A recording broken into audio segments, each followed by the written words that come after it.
Aujourd'hui, je vous propose de travailler sur vos valeurs, de vous donner une méthode pour aller chercher ce qui est important pour vous. C'est essentiel dans la vie. Une valeur, qu'est-ce que c'est? Nous avons des valeurs conscientes et des valeurs complètement inconscientes. Si par exemple j'ai la valeur sécurité, notamment sécurité financière, il est probable que j'aille spontanément plutôt vers un métier de salarié, par exemple, que vers un métier d'indépendant. Donc j'en ai conscience ou j'en ai pas conscience.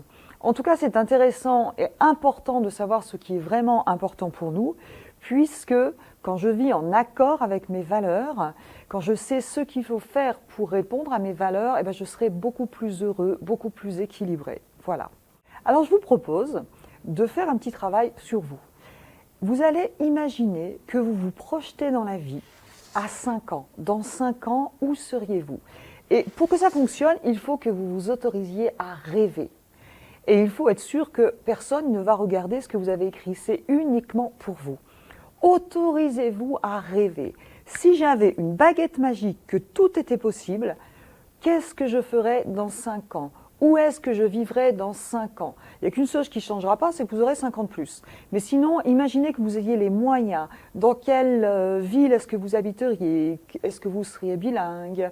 Est-ce que vous avez beaucoup d'amis? Est-ce que vous vivez plutôt seul, à la campagne? Quelle serait votre vie rêvée si vous aviez une baguette magique? Nous sommes dans l'onirique, dans le rêve. On n'est absolument pas dans la réalité. C'est la première partie de cet exercice.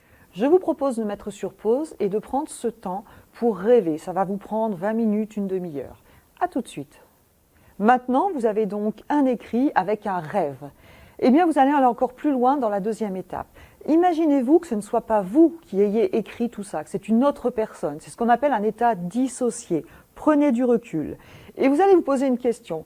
Mais quand je regarde cet écrit, ce papier, qu'est-ce qui est vraiment important pour la personne qui a écrit ça? Quelles sont les valeurs?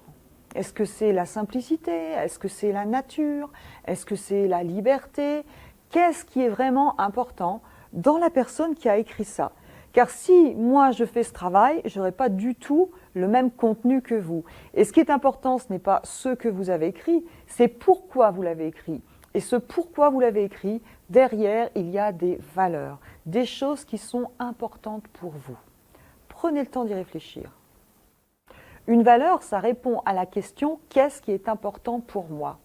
Et vous allez voir que dans votre document, il y a des valeurs de moyens. Par exemple, je peux dire « l'argent est important pour moi ». Oui, mais qu'est-ce que ça m'apporte? C'est la deuxième question. L'argent, pour certaines personnes, va apporter la liberté.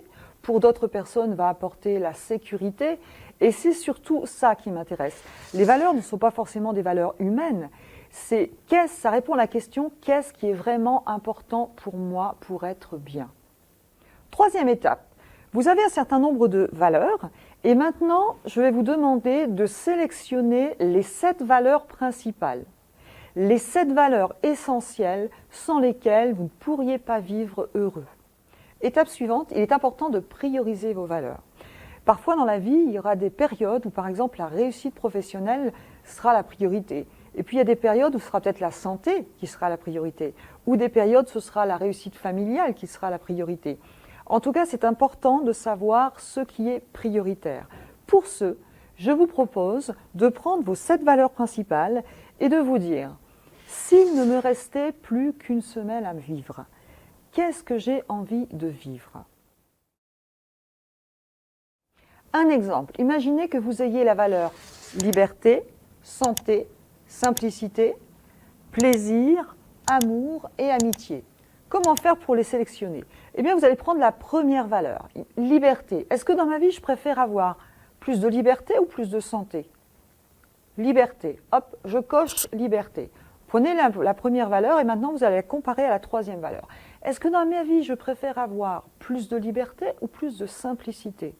Liberté. Hop, je recoche liberté. Est-ce que dans ma vie, je préfère avoir plus de liberté ou plus de plaisir? Plaisir. Je coche plaisir.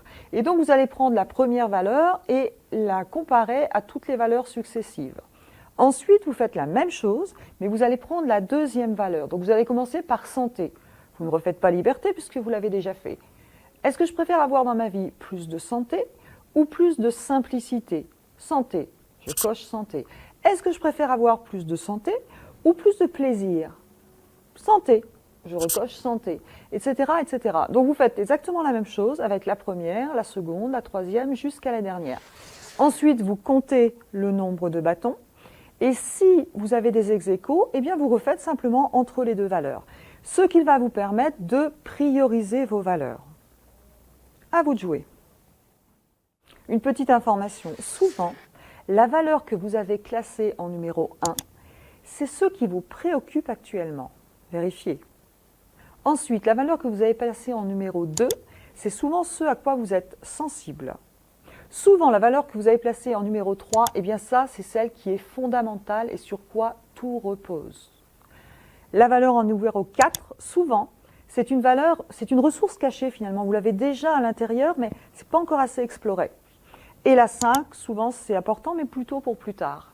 Sachez qu'en général, vous obtiendrez la 3 en répondant à la valeur que vous avez classée en numéro 2 et à la valeur que vous avez classée en numéro 4.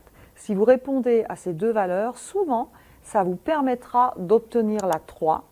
Et en ayant la 3, celle sur quoi tout repose et qui est fondamentale, eh bien, ça vous permettra de répondre à la première valeur, à vos préoccupations.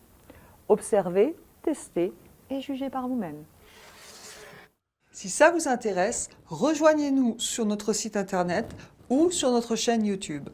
Je vous dis à bientôt!